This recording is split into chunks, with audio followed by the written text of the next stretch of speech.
Jeffery Dahmer would drug his victims and then drill a hole into the victim's skull so that there could be a passageway to the brain. He would then inject their brains with hydrochloric acid to induce what he called a zombie-like state. Dahmer was almost caught in the act of this when he had drugged and injected diluted acid into a 4-year-old boy's brain after he had drilled a hole in his head. Dahmer left the apartment, and by the time he had returned the boy had managed to escape and was on the street.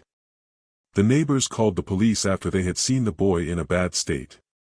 Once the cops arrived, Dahmer had managed to convince that the boy was currently in a bad state due to being drunk and that he was his boyfriend. The cops had also managed to not spot the hole drilled in the boy's head and were encouraged by the neighbors to investigate.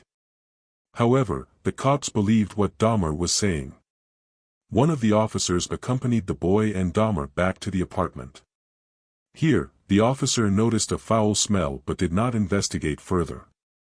After the police had left, Dahmer injected the boy with acid once again, and this injection killed him.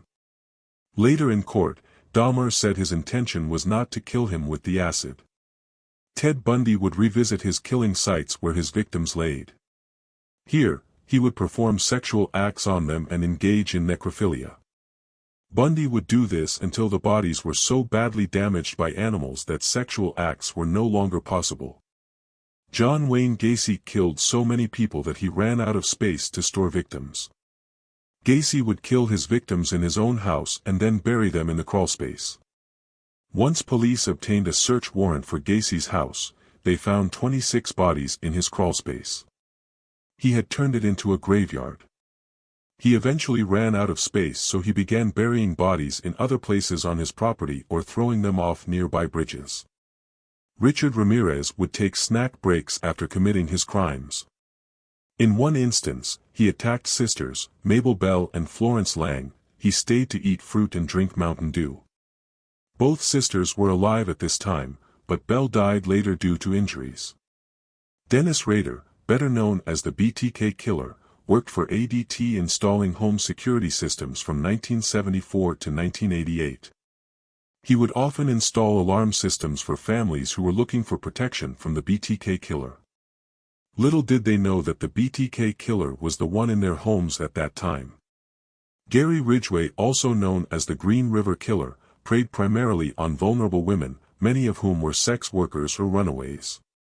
He specifically targeted women whom he considered disposable or worthless, often luring them with the promise of money or a ride. Ridgeway's predatory behavior was marked by his complete lack of empathy for his victims, whom he saw as objects rather than people. Edmund Kemper, also known as the Co-Ed Killer, is one of the most ruthless serial killers to exist. In 1973, his mother, Clarnell Stanberg, returned home after a night of drinking and had a brief argument with Kemper. Kemper waited for her to fall asleep, entered her room and then proceeded to bludgeon her to death with a claw hammer. He cut her throat with a knife and decapitated her.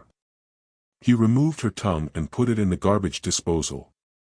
He placed her head on a shelf where he screamed at it for an hour and threw darts at it.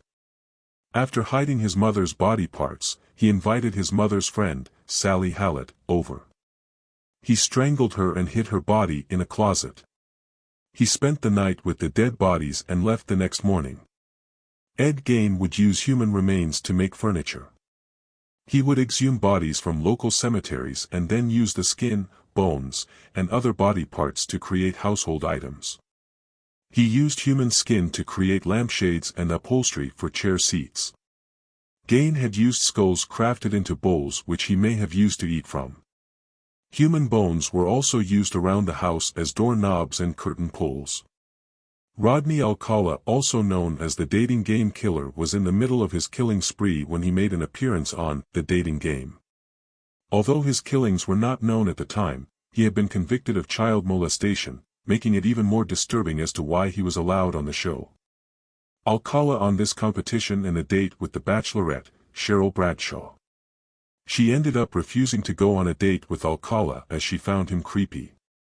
Robert Pickton owned a pig farm, where he carried out much of his killing spree. It was discovered that he used the farm to dispose of his victims' bodies.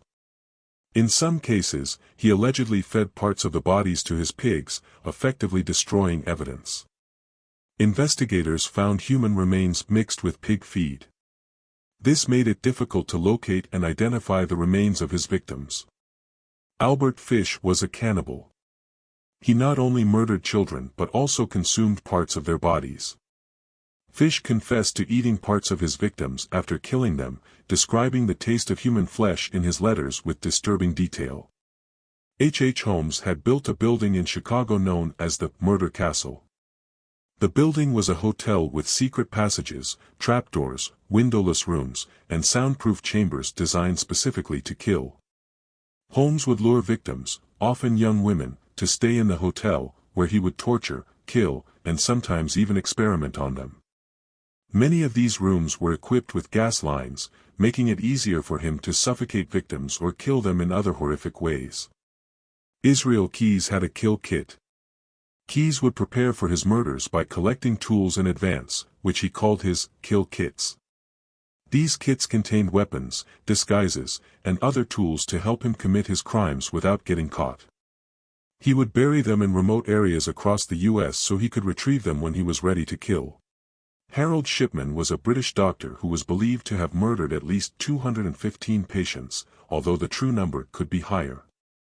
His victims were primarily elderly, and he would administer lethal doses of painkillers, such as diamorphine, to those under his care. Some estimates suggest the number of his victims could be closer to 300. Joel Rifkin would often dismember the bodies of his victims. He would keep parts of the bodies, such as hands, feet, or heads, as trophies. These grisly souvenirs reflected his complete disregard for the lives of his victims and his desire to relive the crimes. Alexander Pichushkin's nickname, Chessboard Killer, came from his desire to murder 64 people, one for each square on a chessboard. He made a mark for each victim, obsessed with completing this game. His goal was to reach the number 64, and he was proud of the idea of filling every square. Killing was a lifestyle for him, further shown in one of his quotes when he said, "For me, a life without murder is like a life without food for you." Keith Hunter Jesperson taunted authorities with "happy face" letters after killing his victims, which earned him the nickname Happy Face Killer.